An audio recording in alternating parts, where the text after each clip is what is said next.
America के नवनिर्वाचित राष्ट्रपति डोनाल्ड ट्रंप का शपथ ग्रहण समारोह सोमवार यानी 20 जनवरी को भीषण ठंड की वजह से खुले में ना होकर यूएस कैपिटल हिल संसद के अंदर होगा। जानकारी के मुताबिक 40 साल में ये पहली बार होगा जब अमेरिकी राष्ट्रपति का शपथ ग्रहण समारोह संसद के भीतर किया जाएगा। ट्रंप के शपथ ग्रहण के दौरान तापमान -7 डिग्री सेल्सियस रहने का अनुमान है। बांग्लादेश की पूर्व पीएम शेख हसीना ने सत्ता से बेदखल होने के बाद अपने और बहन शेख रेहाना के खिलाफ हत्या की साजिशों का खुलासा किया है। हसीना ने बांग्लादेश अवामी लीग के फेसबुक पेज पर पोस्ट किए ऑडियो संदेश में अपनी बात रखी। उन्होंने कहा कि मुझे लगता है कि अल्लाह की मर्जी है कि मैं बच गई। 21 अगस्त को ग्रेनेड हमला, कोटालीपुरा बम साजिश और ये हालिया खतरा, वरना मैं आज जिंदा नहीं होती। प्रधानमंत्री नरेंद्र मोदी स्वामित्व योजना के तहत 65 लाख से ज्यादा संपत्ति कार्ड वितरित करेंगे। ये कार्यक्रम 10 राज्यों और 2 केंद्र शासित प्रदेशों में आयोजित किया जाएगा। प्रधानमंत्री इस कार्यक्रम में वर्चुअली शामिल होकर लाभार्थियों से संवाद करेंगे। ये पहल ग्रामीण सशक्तिकरण और आत्मनिर्भर भारत की दिशा में एक महत्वपूर्ण कदम है। बता दें, योजना में अब तक 2 करोड़ 25 लाख संपत्ति कार्ड वितरित किए जा चुके हैं। भारत चीन बॉर्डर पर मौजूदा स्थिति को लेकर विदेश मंत्रालय ने शुक्रवार को कहा कि इस मुद्दे पर आर्मी चीफ और सरकार का रुख एक जैसा ही है। दरअसल army chief general Upendra Dwivedi ने 13 जनवरी को कहा था कि लाइन ऑफ एक्चुअल कंट्रोल चीन सीमा पर स्थिति संवेदनशील है लेकिन कंट्रोल में है। इस टिप्पणी को लेकर विदेश मंत्रालय के प्रवक्ता रणधीर जायसवाल ने कहा कि सेना प्रमुख ने जो कहा है और हमने जो रुख अपनाया है उसके बीच हमें कोई विरोधाभास नहीं दिखता। केंद्रीय सड़क परिवहन मंत्री नितिन गडकरी ने कहा कि गलत सड़क बनाना नॉन वेलेबल ऑफेंस यानी गैर जमानती अपराध बना देना चाहिए। रोड एक्सीडेंट के लिए रोड कॉन्ट्रैक्टरों और इंजीनियरों को जिम्मेदार ठहराना चाहिए और जेल भेजना चाहिए।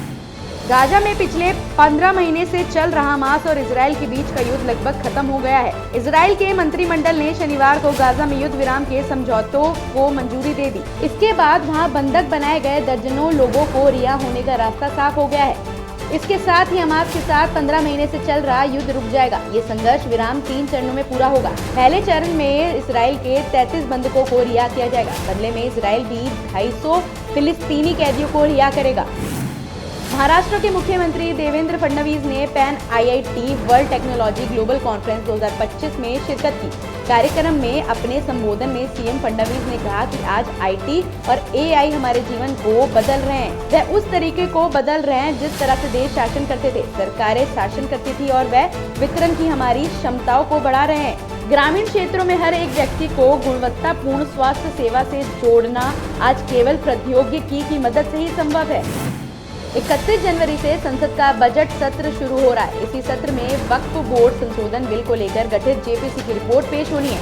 इसे लेकर जेपीसी के चेयरमैन जगदम्बिका पाल ने कहा कि हम अधिकारियों, वक्फ बोर्ड, अल्पसंख्यक आयोग, बार काउंसिल और अन्य प्रतिनिधिमंडलों से मिलेंगे। हमें इस बजट सत्र में रिपोर्ट जमा करनी है। बजट सत्र शुरू होगा 31 जनवरी को। हमारे पास बहुत कम समय है। हम एक व्यापक रिपोर्ट बनाने के लिए देश भर में घूम रहे हैं।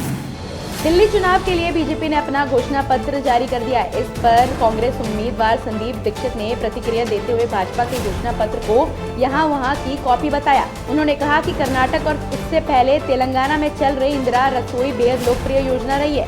भाजपा ने दिल्ली में सस्ते सिलेंडर की घोषणा की है। हमें भाजपा से पूछना चाहिए कि वे पूरे भारत में इसकी घोषणा क्यों नहीं करते। केंद्रीय कृषि मंत्री शिवराज सिंह चौहान शनिवार को कर्नाटक दौरे पर हैं। कर्नाटक के कृषि मंत्री ने बेंगलुरु में केंद्रीय कृषि मंत्री शिवराज सिंह चौहान से मुलाकात की। इस मुलाकात में कर्नाटक के ग्रामीण विकास मंत्री प्रियांक खरगे और राज्य के शीर्ष अधिकारी भी मौजूद रहे। इस बैठक में कर्नाटक सरकार के मंत्रियों ने केंद्रीय कृषि मंत्री से राज्य के लिए फंड की मांग की ताकि किसानों का मशीनीकरण किया जा सके।